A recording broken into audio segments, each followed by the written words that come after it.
আসসালামু আলাইকুম everyone, welcome back to my channel. আশা করি সবাই ভালো আছেন, সুস্থ আছেন। আমি আল্লাহর রহমতে ভালো আছি, সুস্থ আছি। তো বাবার বাসায় আসার পর থেকে আমাকে আলসেমিতে ধরেছে।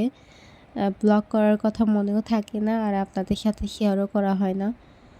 তো এখানে সকালে নাস্তা করে নিচ্ছি, মিষ্টি দিয়ে পরোটা খেয়েছিলাম। আর আমার খুব ঠান্ডা লেগেছে, নাক বন্ধ হয়ে আছে আর গলাটাও ভেঙে গিয়েছে। যাই হোক, এখানে আমার বান্ধবীর বাসায় গিয়েছিলাম। যে বান্ধবীর বাসায় গিয়েছিলাম ওর আবার টনসিলের অপারেশন হয়েছে, তো ভাবলাম ওকে দেখে আসি একটু। তো এখানে আসার পর আবার নাস্তা দিয়েছিল। তারপরে বাসায় এসে দেখি এখানে পিঠা বানাবে, তার জন্য সব কিছু বের করে নিয়েছে। এটা হচ্ছে তালের রস, সেদিন করে ফ্রিজে রাখা হয়েছিল এরকম বক্সে করে। তো ইকরা এখন ঘুমিয়ে আছে, তাই ভাবলাম পিঠা তাড়াতাড়ি বানিয়ে নেই, কিন্তু এদিকে তো তালের পাল্প এখনও ছোটেনি, বরফটা গলেনি। তো আম্মু আমাকে চামচ দিয়ে খুঁচিয়ে খুঁচিয়ে একটু বের করে দিল। তো এই বাটি দিয়ে এক বাটি তালের রস লাগবে। তো এক বাটি তালের রস এখানে ছিল না, বাকিটা আম্মু খুলে নিচ্ছে।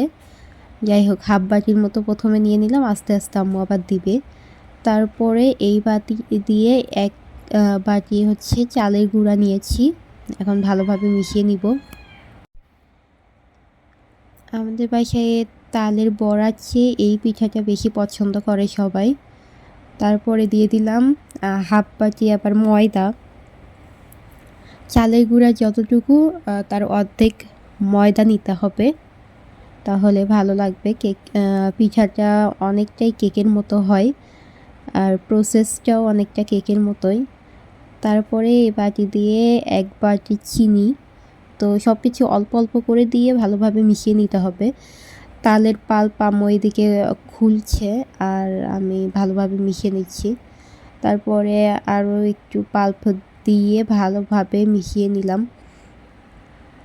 এই যে এরকম হবে ব্যাটারটা। তারপরে এর মধ্যে দিয়ে দিব কোরানো নারকেল। পিঠার মধ্যে যত পরিমাণে বেশি নারকেল দেওয়া হবে, পিঠাটা বেশি মজা হবে তত। আবারও ভালোভাবে মিশিয়ে নিলাম। এরপর দিয়ে দিব গুঁড়া দুধ। এখানে গুঁড়া দুধের পরিবর্তে লিকুইড দুধও দেওয়া যাবে। সেক্ষেত্রে তালের পাল্পটা একটু কমিয়ে দিতে হবে। আর তো ওই যে ময়দা আর চালের গুঁড়া একটু বেশি দিতে হবে। আর দিয়ে দিব এখানে সামান্য পরিমাণে বেকিং পাউডার। তারপরে এখানে সামান্য পরিমাণে তেল দিয়ে দিব। মানে প্রসেসটা একদম কেকের মতোই, শুধুমাত্র অত বেশি ফেটাতে হয় না, আর তালের পাল্প এখানে অ্যাড হয়। তারপরে যে কোনো বাটি বা মোল্ডেও দেওয়া যাবে। কেক বানানোর যে মোল্ডগুলো হয় তাতেও দেওয়া যাবে। তাতে একটু একটু তেল ব্রাশ করে নিতে হবে। এখন এই মিশ্রণটা বাটিতে ঢেলে দিতে হবে। তো এই পিঠা বানানো খুবই ইজি, কিন্তু একটা মজার ব্যাপার ঘটেছে, সেটা আপনাদের সাথে শেয়ার করছি পরে। তারপরে উপর দিয়ে নারকেল দিয়ে দিব। আপনারা চাইলে প্রথমে একটু এই মানে ব্যাটারটা, তার উপরে একটু নারকেল কোড়া, আবার একটু ব্যাটার, এভাবে লেয়ার করেও দিতে পারেন, তাহলে অনেক ভালো লাগবে। তো বাটিতে দুইটা বাটিতে দিয়েছি, দুইটা কেকের মতো হবে। আর এখন বানাবো কোন পিঠা। কোন পিঠাটা কাঁঠালের পাতা, তারপরে কলার পাতা দিয়ে হয় কি না জানি না, অনেকে বানায় কলার পাতা দিয়েও। তারপরে কাঁঠালের পাতা ছাড়াও ফয়েল পেপার দিয়েও করা যাবে। ফয়েল পেপার দিয়ে সুন্দরভাবে কোন বানিয়ে তার মধ্যে ব্যাটার দিয়ে করা যাবে। তো দেখতে পাচ্ছেন আমি কিভাবে কোন বানিয়ে নিচ্ছি। কাঁঠাল পাতাকে মুড়িয়ে তারপরে টুথপিক দিয়ে আটকে দিচ্ছি। তো এই কোণের নিচে সামান্য ছিদ্র থাকলেও সমস্যা নাই, আমাদের ব্যাটারটা অনেক ভারী, নিচ দিয়ে বের হবে না। ছিদ্র থাকলে আরও তাড়াতাড়ি হবে,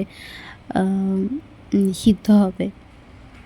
তো এভাবে আমি কোণগুলো সবগুলো বানিয়ে নিচ্ছি।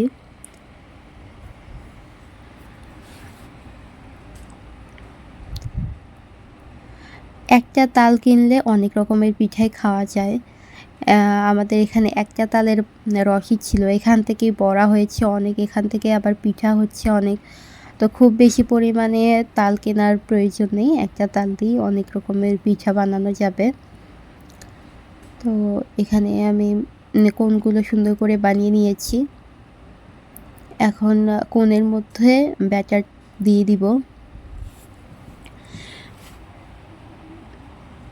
ব্যাটারটা খুব বেশি পাতলা করা যাবে না, আমি যেরকম কনসিস্টেন্সি রেখেছি এভাবে রাখতে হবে, মোটামুটি ভারী বলা চলে। তো উপর দিয়ে একটু নারকেল দিয়ে দিব, নারকেল দিলে দেখতেও সুন্দর লাগে, খেতেও ভালো লাগে। তারপরে এটা আমি রাইস কুকারে ভাপে বসিয়ে দিব। তো মজার ব্যাপার যেটা ঘটেছে সেটা হচ্ছে আমি এত কষ্ট করে পিঠা বানালাম, সেটা ভিডিও করার আগে সবাই খেয়ে ফেলেছে। পিঠার ফাইনাল লুকটা আপনাদের সাথে শেয়ার করতে পারি নাই। এই যে এভাবে ভাপে সুন্দর করে বসিয়ে দিতে হবে।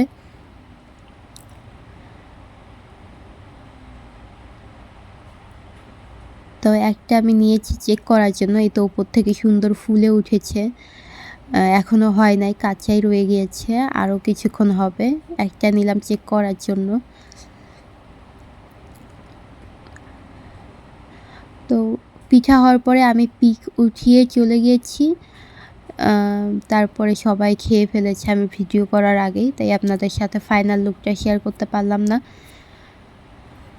খুবই মজা হয়েছিল, চিনির পরিমাণ একদম পারফেক্ট, খুব বেশিও না খুব কমও না। আর এই যে আরেকটা বসানো হয়েছে পিঠা, আর একটা হয়ে গিয়েছে, পরে এটা বসানো হয়েছে। তো এই ছিল আজকের ব্লগ। আপনারা ভালো লাগলে চ্যানেলটাকে সাবস্ক্রাইব